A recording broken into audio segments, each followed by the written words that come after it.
तो करौली में श्री मदन मोहन जी का मंदिर, बहुत ध्यान से सुनना, और उनका परम भक्त काले खां कैसे बना। एक विजातीय, एक मुस्लिम समाज में रहने वाला व्यक्ति, जिसके बारे में कल मैं कह रहा था, जिसने कभी सत्संग नहीं किया। हम लोग सत्संग इसलिए करते हैं, संतों का संग इसलिए करते हैं, तीर्थ यात्रा इसलिए करते हैं ताकि ठाकुर जी का सानिध्य हमको मिले। लेकिन इस काले खां ने तो कुछ भी नहीं किया था और ऐसा सानिध्य मिला मदन मोहन जी का। तो काले खां अपने समुदाय में, मुस्लिम समुदाय में बहुत उसकी मतलब उसको बहुत अच्छा व्यक्ति माना जाता था करौली में। क्यों? हृदय का बड़ा अच्छा था, रोज अपनी नमाज पढ़ता था समय से, और अपना कलमा आदि जो भी वो करते हैं सब करता था।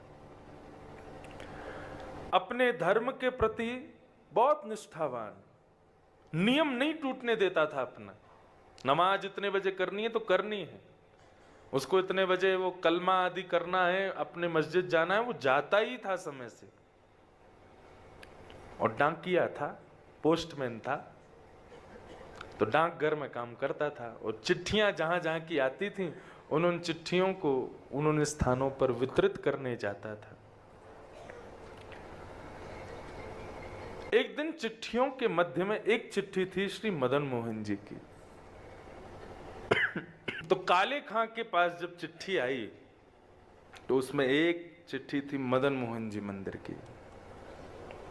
गए, सब जगह वितरण करते हुए जैसी देखा सिड्डी चढ़ के ऊपर मदन मोहन जी का मंदिर, तो बोले कि मैं तो डाकिया हूं और ये मेरे नहीं तो हिंदुओं के खुदा हैं, मैं जाने में क्या दिक्कत है। ऊपर चढ़ करके गए और जाकर के जो द्वारपाल था उस द्वारपाल को ही चिट्ठी दे दी उन्होंने, और कहा ये मंदिर की चिट्ठी आई है मदन मोहन जी की, तो जो भी मदन मोहन जी हो उनको दे देना। उसको क्या पता थी मदन मोहन जी साक्षात ठाकुर जी हैं। बोले मदन मोहन जी की चिट्ठी आई है, उनको दे देना। उसने कहा ठीक है।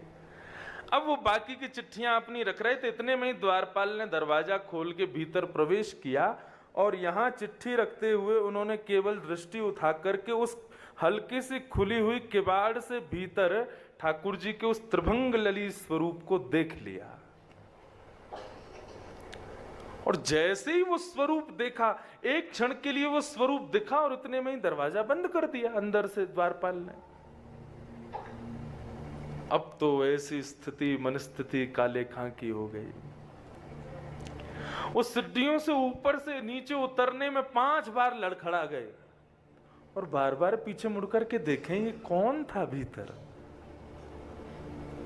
ये ऐसे वंशी हाथ में लिए, त्रिभंग अपने दोनों पैरों को मोड़े हुए, मुकुट टेढ़ा सा धरे हुए, ये स्वरूप किसका है, ये कौन है। अब तो काले खां की ऐसी स्थिति हो गई कि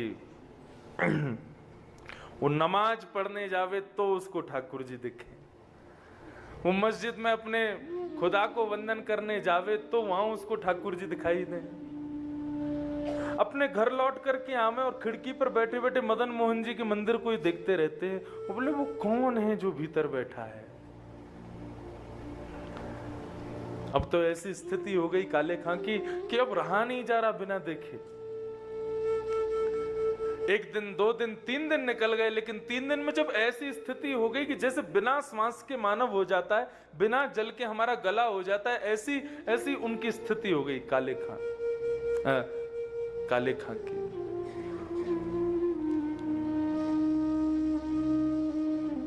अब तो काले खां ऐसा करने लगे, झूठी झूठी मदन मोहन जी की चिट्ठियां खुद बनाने लगे ताकि इस बहाने जाऊंगा तो सही, और लेकर के जाते और कपते हुए हाथों से उस द्वारपाल को देते, बोले ये मदन मोहन जी की चिट्ठी आई है, उनको दे देना। अच्छा सुनो, वो उस दिन जब तुम भीतर जा रहे थे, तुमने थोड़ी सी किवाड़ खोली थी, तो भीतर एक वो टेढ़ी सी टांग करके और ऐसे बंशी हाथ में लिए, वो टेढ़ा सा सिर करके एक मुझे कुछ दिखा था, वो कौन है।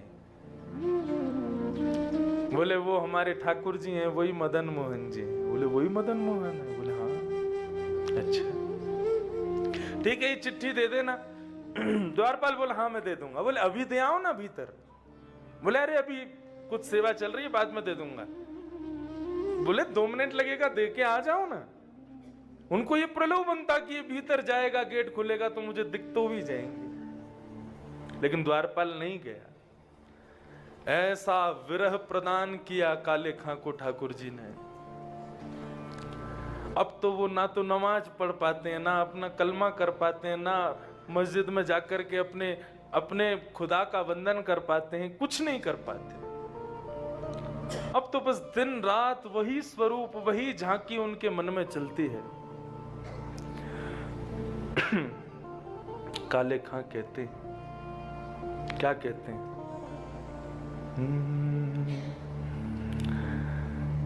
लगन जो लागी नाथ,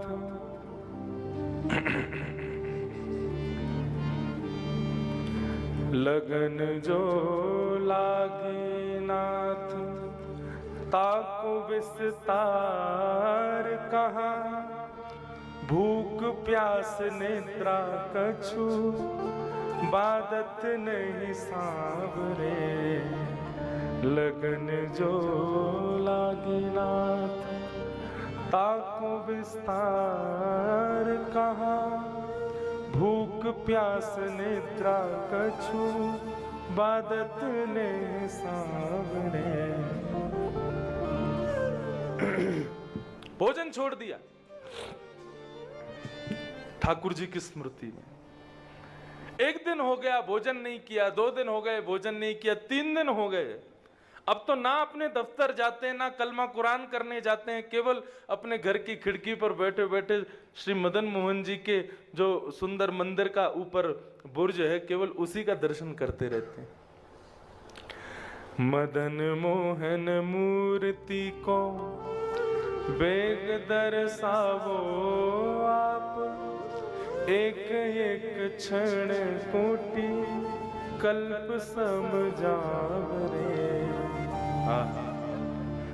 हे मदन मोहन जी मुझे दर्शन दो। क्यों? क्योंकि आपके बगैर एक एक क्षण भी मुझे कल्प के समान लग रहा है। मुझे ऐसा लग रहा है कि ना जाने कितना युग बीत रहा है आपके दर्शन के बगैर। ऐसी स्थिति। सुंदर कटाक्ष तेरे निरखत आनंद होता, मेरी कही मान नैन नैनन ते मिलावरे। आपके सुंदर स्वरूप, सुंदर कटाक्ष को देख करके मेरो मन उन्हीं में ही अटक गयो है। हे नाथ, मुझे तो ऐसा लगता है मेरे कलमा कुरान और मेरे समुदाय के जो भी नियम हैं उनके पालन का मुझे फल आपके रूप में मिला है। ठाकुर जी का स्मरण करते। रात्रि में जब 3 दिन हो गए तब ठाकुर जी को शयन करा रहे थे गोस्वामी जी, और शयन के समय पर एक बंटा भोग ठाकुर जी के पास रखा जाता है। रात में अगर भूख लगे तो ठाकुर जी उसमें से कुछ पा लेंगे। उस बंटा भोग को रख करके गोस्वामी जी कपाट बंद करके चले गए, और यहाँ बैठे बैठे काले खां, ताज खां बैठ करके ठाकुर जी का सुंदर स्तवन कर रहे थे। इतने में ही एक दिव्य प्रकाश उनके कक्ष में प्रकट हो गया।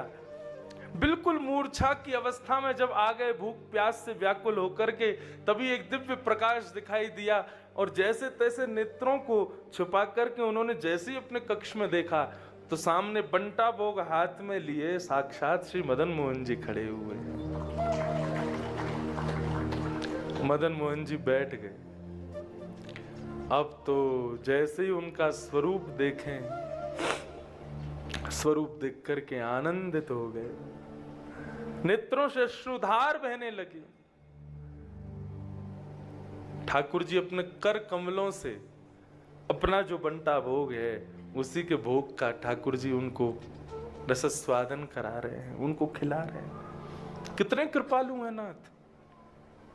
एक म्लेच्छ के ऊपर जिसने कभी जप नहीं किया, कोई नियम नहीं किया, कोई तप नहीं किया, कोई साधना नहीं की, किसी भी प्रकार से ठाकुर जी के योग की उसके भीतर एक गुण नहीं है, लेकिन ठाकुर जी उस पर कृपा करने के लिए पहुंच गए।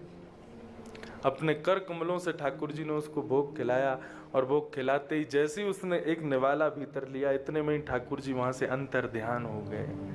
अपना दर्शन करा के ठाकुर जी वहां से अंतर ध्यान, रात भर मूर्छावस्था में पड़े रहे। प्रातः काल का जब समय हुआ,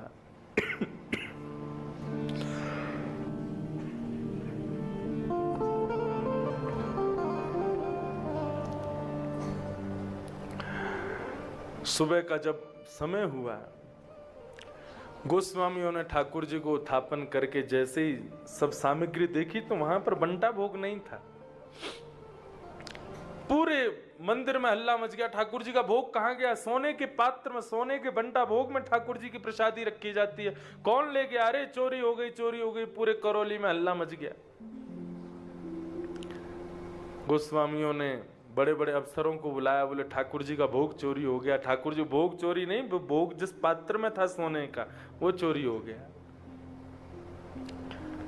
इतने में ही सामने से काले खां ऊपर चढ़ करके आने लगे, और हाथ में वही बंटा भोग जिसमें ठाकुर जी प्रसादी लेकर के गए, वो लेकर के आए।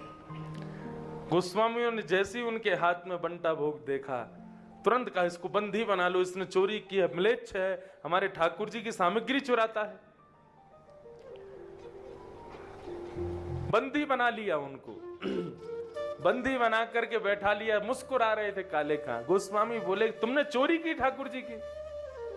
बोले मैंने चोरी नहीं की है, तुम्हारे लाला ने चोरी की है। बोले हमारे लाला ने?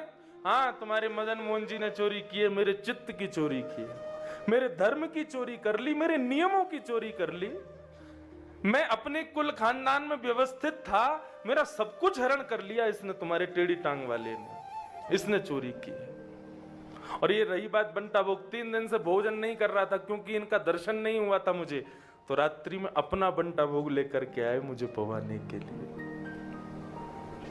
बंदी बनने को तैयार हूं, लेकिन शर्त एक है, कारागृह के रूप में मदन मोहन जी का मंदिर चाहिए मुझे।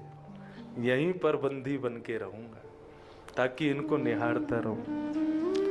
दरस को भिखारी काले ताकि प्रभु अर्ज सुनो, नंद के दुलारे यार चाकर हम राखिए। दरस को भिखारी काले हमारी अरज सुनो, नंद के दुलारे यार चाकर हमें राखिए। हमें अपने मंदिर में चाकरी दे दो। कैसे कृपालु है नाथ। उस काले खां पे कृपा की। ऐसे ही ताज खान हुए, काले खान हुए, ये सब मदन मोहन जी के शिष्य हुए। कितने कृपालु हैं नाथ, विचार करो। कंबा दयालुम शरणम ब्रजेम,